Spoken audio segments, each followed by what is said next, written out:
దేవరాగం జ్ఞానయోగం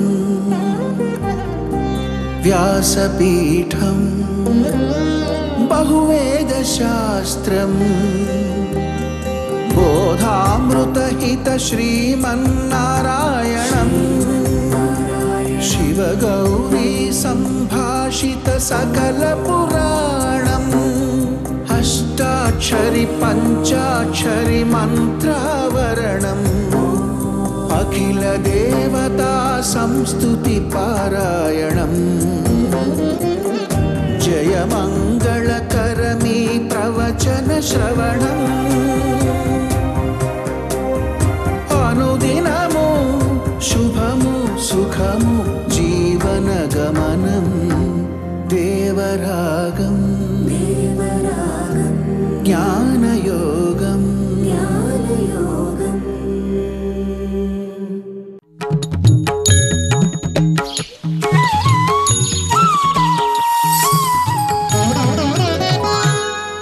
ఆపదామపహర్తారం దాతారం సర్వసంపదాం లోకాభిరామం శ్రీరామం భూయో భూయో నమామ్యహం.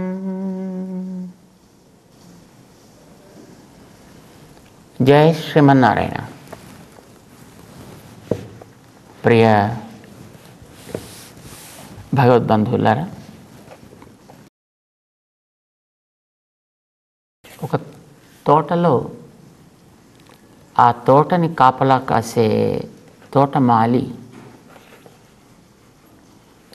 ఎలా చెట్లు పెరగాలి అని ఆయన ఒక నిర్ణయం చేసుకుని దానికి తగ్గట్టుగా ఆ మొక్కల్ని ఎక్కడెక్కడ ఎప్పుడెప్పుడు ఏది కట్ చేయాలి, ఏది పెరగనివ్వాలి, అది నిలువుగా పెరగాల, అడ్డంగా పెరగాల, లేదు గుత్తులు గుత్తులుగా పెరగాల నిర్ణయం చేసుకుంటాడు ఆయన. నిలువుగా పెరగాలి అనుకున్నప్పుడు అడ్డంగా ఉండే వాటిని, అడ్డంగా పెరిగేటటువంటి వాటిని కట్ చేస్తూ పోతాడు. అడ్డంగా పెరగాలి అనుకుంటే పైకి ఎదిగేటటువంటి దాన్ని కట్ చేస్తాడు. సో అది అడ్డంగా పెరగడం ప్రారంభిస్తుంది. కొన్ని కొన్ని కొమ్మలకి ఒక్కొక్క రకమైనటువంటి షేప్ ఇవ్వాలి అని అనుకుంటాడు. ఆ ఇవ్వాలనుకున్నప్పుడు దాన్ని ఏ పక్కకి ఎటు పక్కకి వంగి ఎలా పెరగాలి అని అనుకుంటాడో దాని వేపట్లాగా నడిపే ప్రయత్నం చేస్తాడు. అయితే అది ఒకసారి కాదు, దాన్ని ఇటు పక్కకి నడపాలి అని ఆ పక్కకి అట్లాగా వంచి పెడితే వదలగానే మళ్ళీ టైం అని వాడు వెనక్కి వస్తుంది.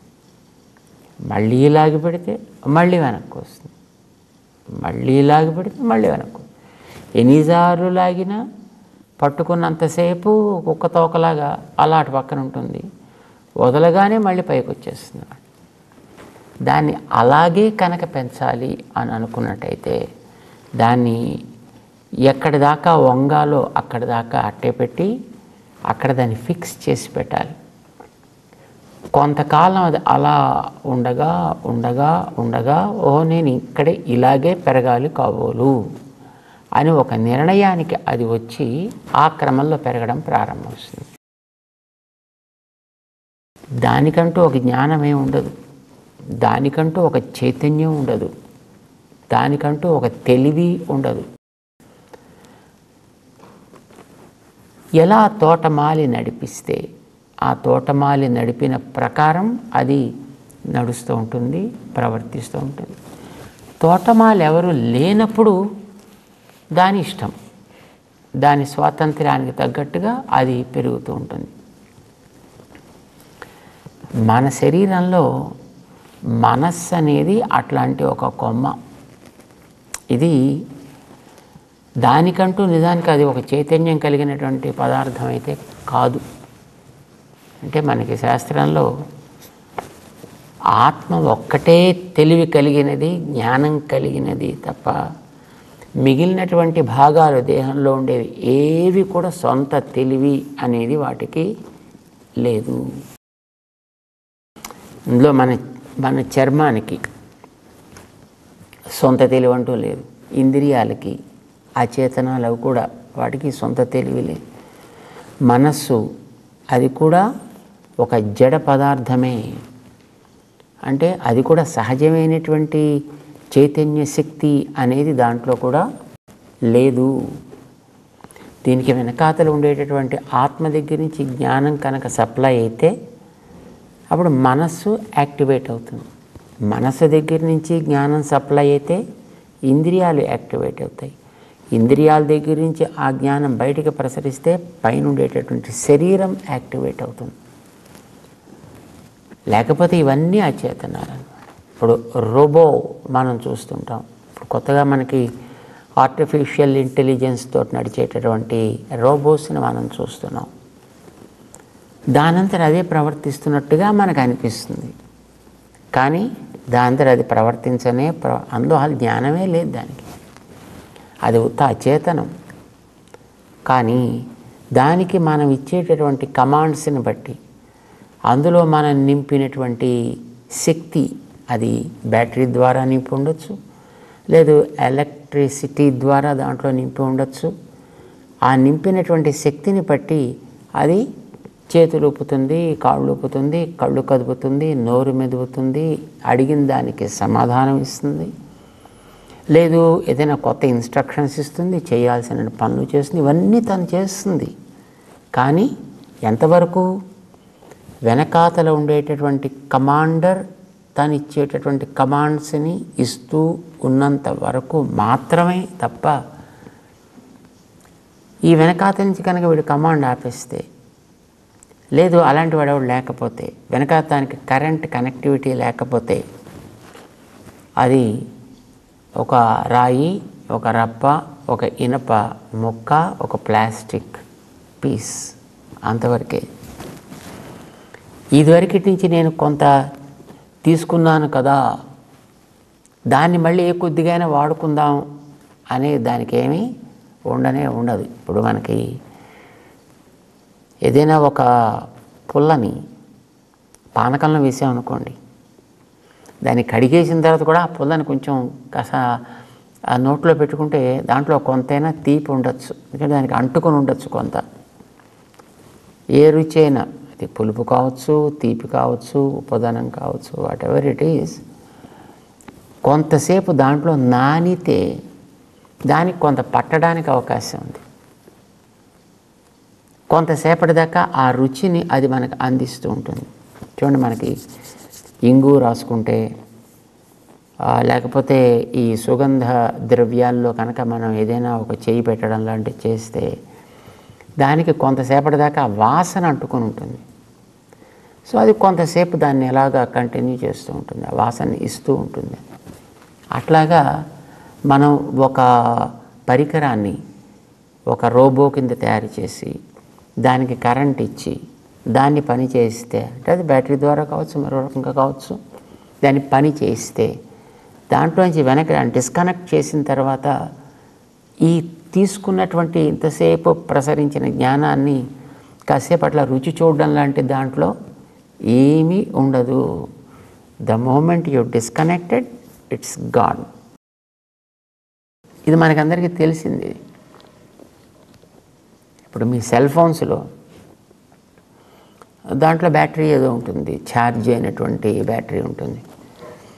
అది మీరు మాట్లాడుతుంటే ఆ మాటల్ని అది కూడా తీసుకుంటూ ఉంటుంది. ఒక్కొక్కసారి మీరు ప్రేమతో మాట్లాడచ్చు, కోపంతో మాట్లాడచ్చు, ఏదో రకంగా ఆ మాట్లాడిన మాటల యొక్క సారం, అంటే ప్రేమతో మాట్లాడితే ఆ ప్రేమ వాసన దాంట్లో కొంచెం సేపు, అది మీ ఎంత ఘాటు ప్రేమైనా కావచ్చు గాక, కానీ దాని ఘాటు ఆ ఫోన్కి పట్టదు.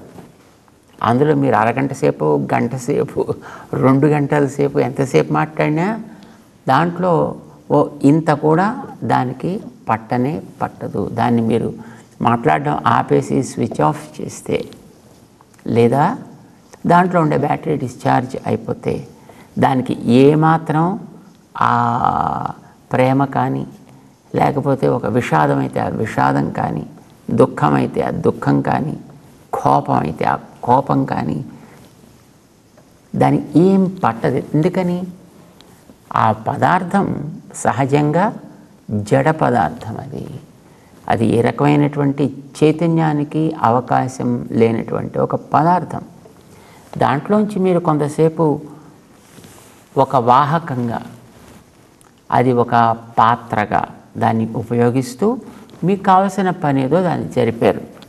దాని తర్వాత దాన్ని మామూలుగా మనం దాని యొక్క ప్రభావం ఈ జడ పదార్థం మీద ఎలాగైతే ఉండదో ఆ ఫోన్ మీద, అలాగే ఎలక్ట్రికల్ సంబంధించినవి ఏవైనా ఇప్పుడు అందులోంచి కొంతసేపు ఆ కరెంట్ ప్రసరించి ఒక దీపం వెలిగితే ఆ కరెంటుని మీరు అక్కడ స్విచ్ ఆఫ్ చేసేసిన తర్వాత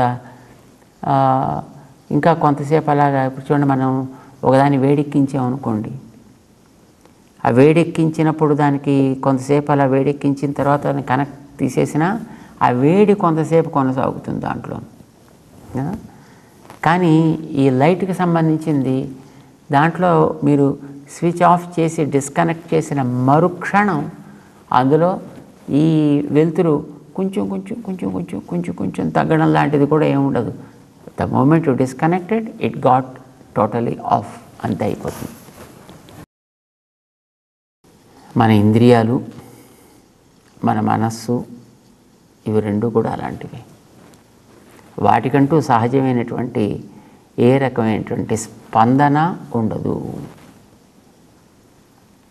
కానీ మనం ఏం చేస్తాము, దానికి ఒక స్పందనని, ఒక చైతన్యాన్ని ఆరోపిస్తూ ఉంటాం. అప్పుడప్పుడు మన మీద ఆ దోషము లేకపోతే దానికి ఉండేటువంటి ఆ ప్రభావము పెట్టుకోవడం ఇష్టం లేక, లేదా అప్పుడప్పుడు దాని మీద దాన్ని ప్రభావాన్ని ఆరోపిస్తూ ఉంటాం. దానికి ఏదో ఒక గొప్పతనం కట్టి పెట్టడం కోసం, లేదా మనం తప్పించుకోవడం కోసం. కానీ నిజానికి అబ్బా నా మనసు వింటలేదండి, నేను చెప్తున్నానండి, కానీ ఏమిటి మనసు బుద్ధిగా మాట వింటలేదు. మనసు మాట వింటాను, దానికైనా బుర్ర ఉంటాయి కదా, దానికంటూ స్వతంత్రమైనటువంటి బుద్ధి ఉంటాయి కదా దానికి. బుద్ధి ఉన్న వాళ్ళే వింటలేదు, అది ఇంకా మనసు ఏమింటుంది, దానికంటూ ఏముండదు. అది చెట్టు కొమ్మలాగా తన సహజమైన స్థితిలో అది ఉంటుంది. నీకు అది పని చేయాలి అని అనిపిస్తే ఎట్లా పని చేయించాలనుకుంటున్నావో దానికి అట్లాంటి ట్రైనింగ్ నువ్వు ఇవ్వాల్సిన బాధ్యత ఉంటుంది. ఎంతసేపు ఇవ్వాలి? ఇందాక చెట్టు కొమ్మని గురించి అనుకున్నామే, అది ఎంతసేపు నువ్వు లాగి వదిలినా మళ్ళీ వెనక్కి వచ్చేస్తుంది. రావద్దు అని అనుకుంటే అది అలా ఉండడానికి, దానికి తగ్గట్టుగా అది అడ్జస్ట్ కావడానికి ఎంత కాలం పడుతుందో అంతకాలం దాన్ని ఆ స్థితిలో ఉండగలిగేట్టుగా ఫిక్సప్ చేసి పెట్టాలి. నువ్వు ఒక లక్ష్యాన్ని పెట్టుకొని ఉన్నప్పుడు నేను ఆడాలి, ఆడు. ఆడడానికి తగినట్టుగా నా మనస్సు అబ్బా ఏం చేశా, మనసు కుదురుగా ఉండట్లేదండి. మనస్సు కుదురుగా ఉండడం లేకపోవడం రెండూ ఉండవు. మనస్సు అనేది ఒక పరికరం. ఆ పరికరాన్ని ఎట్లా పెట్టాలి అనేది you start thinking about it. ఆలోచించును. నాకు ఈ ఆట అంటే ఇష్టం కనుక ఈ ఆట మీదే నా మనస్సు నిలకడగా ఉండాలి అని అనుకుంటే నువ్వు ఆ నిర్ణయం తీసుకుంటే తప్పనిసరిగా మనస్సుని ఆ రకంగా ఉండేట్టు నువ్వు తయారు చేసుకోగలుగుతావు. దీపం చెదరకుండా వెలగాలి అని నువ్వు అనుకుంటే నిజంగా, లేదు అనుకోలేదనుకోండి, ఏదో మామూలుగా ఇప్పుడు సభల్లో ఆరంభానికి దీపాలు వెలిగించి పెట్టినట్టుగా ఏదో క్యాజువల్గా పెట్టేస్తే అది ఇటుంచో అటుంచో గాలుస్తూ ఉంటుంది, ఆరిపోతూ ఉంటుంది, కొంచెం పూర్తిగా పోతుంది. లేదండి అక్కడ పెట్టామండి, ఇలాగా పక్కన ఫోటో అడ్డు పెట్టామండి, ఆ ఫోటోని అడ్డు పెట్టాం, గాలి వేస్తే అది పోతుంది కూడా, ఫోటో వేస్తే గాలి వేస్తే ఫోటో కూడా ఊడి కింద పడుతుంది అప్పుడు.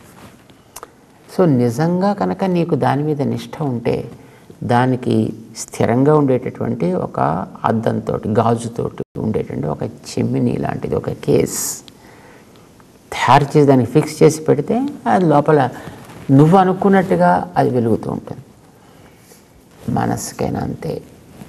నువ్వు అనుకున్నట్టుగా మనస్సు ప్రవర్తించాలి అని అనుకుంటే దానికి తగ్గట్టుగా వాతావరణాన్ని నువ్వు చుట్టూ కల్పించి అది నిలకడగా దానిని అలవరుచుకునేటట్లుగా చేయాల్సినటువంటి బాధ్యత నీకుంటుంది.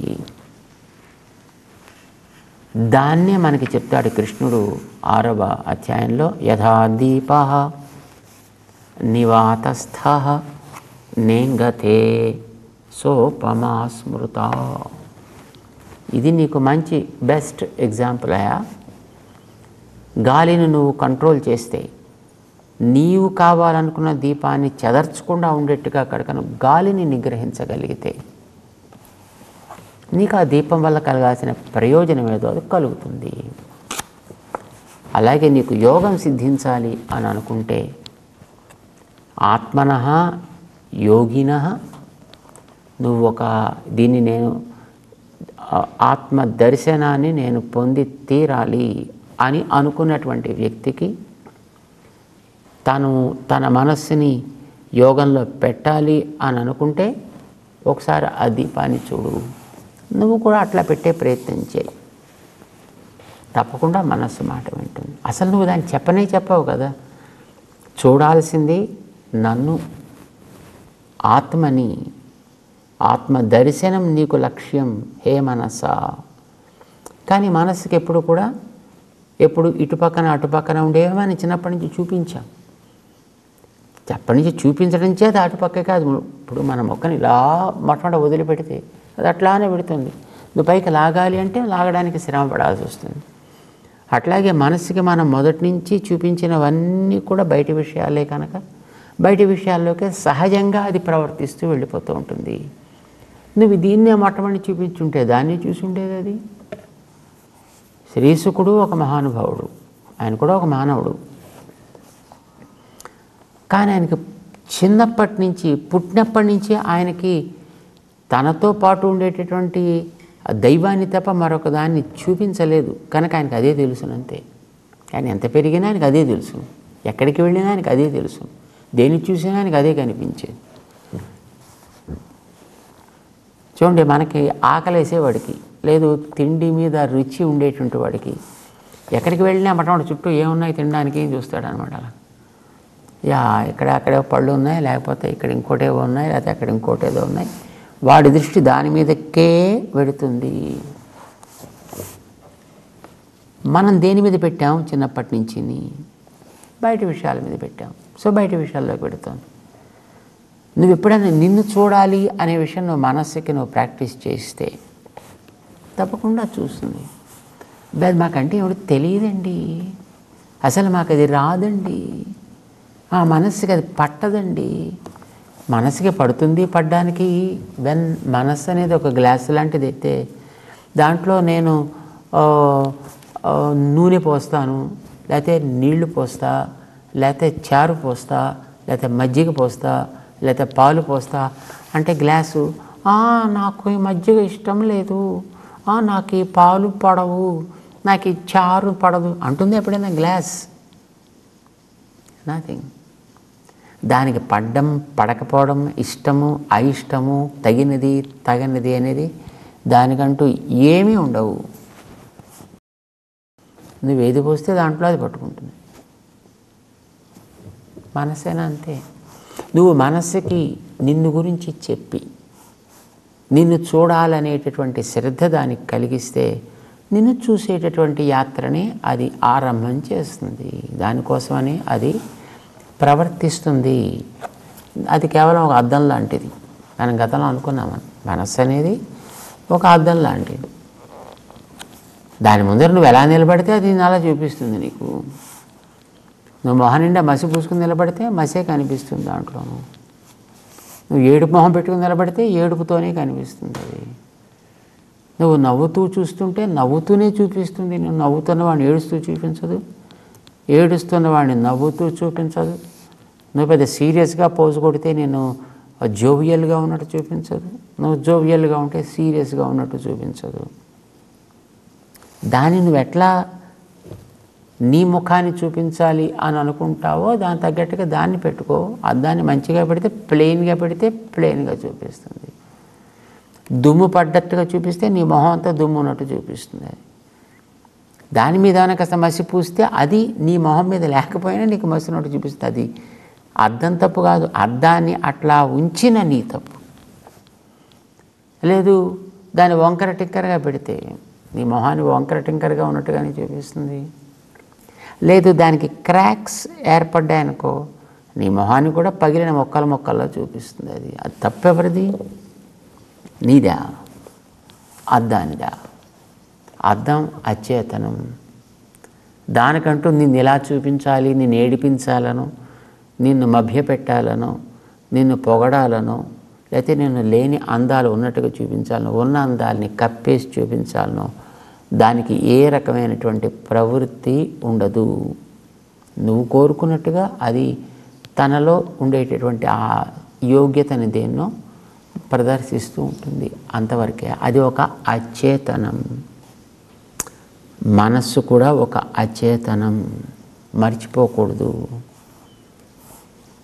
దాన్ని మనం ఏం చెప్పాలని అయితే మనస్సు అనేది ఒక స్టాక్ రూమ్, అది కూడా మనం మర్చిపోకూడదు. ఆ మనస్సు అనేది మనం గతంలో ఎప్పటి నుంచో ఎన్నో జన్మల నుంచి చేసుకుని పెట్టుకున్నటువంటి కర్మల యొక్క వాసన బీజాలన్నింటినీ కూడా తనలో స్టాక్ పెట్టుకున్నటువంటి ఒక స్టోర్ రూమ్. ఇది మాత్రం మనకి జ్ఞాపకం ఉండాలి. కనుక దాని మించి ఏదైనా ఒకటి ప్రవర్తించినప్పుడు మెల్లిమెల్లిగా వాటిని కాస్త అప్పుడప్పుడు టచ్ చేస్తూ ఉంటుంది. ఈ మధ్యన కొన్ని కొత్తగా దీపాలను తీసుకొస్తున్నారండి మనవాళ్ళు. దాంట్లో నీళ్లు పోస్తే దీపాలు వెలుగుతుంది. నీళ్లు పోస్తే దీపం వెలుగుతుంది. మరి నీళ్లు పోస్తే దీపం వెలుగుతుందంటే మరి నా చేతితో నీళ్లు పోసుకుంటే దీపం వెలగదేమండి ఇక్కడ? అంటే దానికి ఉండేటటువంటి సెటప్ అట్లాంటిది. దాంట్లో ఏవో కొన్ని పెడతారు, ఒక రెండు, ఆ రెండిటికి నీళ్ళ వల్ల ఒక సంబంధం కలిగితే అక్కడ దీపం వెలుగుతుంది. సో ఈ మనస్సు అనేది కర్మ బీజాల్ని తనలో పెట్టుకుని ఉంటుంది. అందుచేత దీని ముందర మనం ఏదేది మనం పెడతామో అది వాటిలో ఉండేటటువంటి కొన్ని సంస్కారాలని మెల్లిగా కాస్త కదపడానికి అవకాశం. వేటిని కదుపుతామో అవి కదలగానే దాంట్లో ఉండేటువంటి సంస్కారాల ప్రభావాన్ని బట్టి అది అటు మనస్సుని, ఆ ఇంద్రియాలని, తర్వాత తద్వారా దేహాన్ని ప్రవర్తింప చేయడానికి అవకాశం ఉంది. ఎందుకంటే కదిపేవాడు నువ్వే కనుక, నువ్వు సహజంగా జ్ఞానం కలిగిన వాడివి కనుక నువ్వు జ్ఞానంతో ఎప్పుడైతే ఆ మనస్సుకి కొంత ఒక కదలికని ఏర్పరిచి ఆ కర్మ బీజాలను కొంచెం కదిపావో, చూడండి మనకు రోడ్ల పక్కన ఉండేటటువంటి చాలా కాలంగా ప్రవహించే డ్రైనేజెస్ ఉంటాయి. దాంట్లో ఏదైనా కాస్త అప్పుడప్పుడు ఏదైనా చిన్న పుల్ల పెట్టి కదపనంత వరకు నీళ్లు పైన ప్రవహిస్తుంటే ఇబ్బంది ఏమి ఉండదు. కానీ కొంచెం కదిపావు అనంటే ఇంకా లోపల ఉండేటటువంటి సుగంధాలన్నీ కూడా క్రమంగా ఎలా పైకి వస్తాయో ఈ మనస్సులో ఉండేటువంటి స్టాక్ కూడా అట్లానే పైకి రావడానికి అవకాశం ఉంటుంది. అక్కడ మనం జాగ్రత్తగా ఉండాలి. దాన్ని మనం ఏ విధంగా క్రమబద్ధం చేయాలి అనేటటువంటి దాని మీద మనం ప్రవర్తించాలి. దానికోసమని సాధన. వాటిని మనం గతంలో ఉండే వాటిని ఎట్లా హ్యాండిల్ చేయాలో తెలుసుకోవాలి. కొత్తవి చేరకుండా చూసుకోవాలి. పాతవి తొలగించడానికి మనం ప్రయత్నం చేయాలి. దీనికోసమనే 6వ అధ్యాయంలో అసలు అవేమిటో ముందర చెప్పి, చూడాల్సినటువంటి నిన్ను గురించి చెప్పి, నిన్నంటే ఆత్మని గురించి, సాధనమైన మనస్సుని గురించి చెప్పి, ఆ మనస్సుని సక్రమంగా మనం పెట్టుకోగలిగితే, జితాత్ముడువు కాగలిగితే, దాన్ని నువ్వు చెప్పినట్టుగా జాగ్రత్తగా పని చేసేట్టుగా నువ్వు చేయగలిగితే అప్పుడు అది నీ మాట వినడానికి అవకాశం ఉంటుందా? అంతే తప్ప అది కరెంట్ తగిలిద్దనగానే దాంట్లో చైతన్య శక్తి ప్రారంభం అవుతుంది అనుకున్నప్పుడు కరెంట్ పెట్టడానికి ముందరే అది ఎట్లా ఆ శక్తి వికసించాలి, ప్రకాశించాలి, ప్రవహించాలి అనేది నువ్వు ఛానల్ ఏర్పాటు చేసి పెట్టి కనెక్ట్ చేస్తే then it goes in a proper way. లేదండి అది వచ్చాక అప్పుడు ఎలా వేయాలో చూస్తామండి అంటే కరెంట్ దాంట్లో వచ్చిన తర్వాత నువ్వు చూసేది ఏముంటుంది అక్కడ? చేతులు కట్టుకు చూడటం తప్ప. సో మనస్సు అనేటటువంటి దాన్ని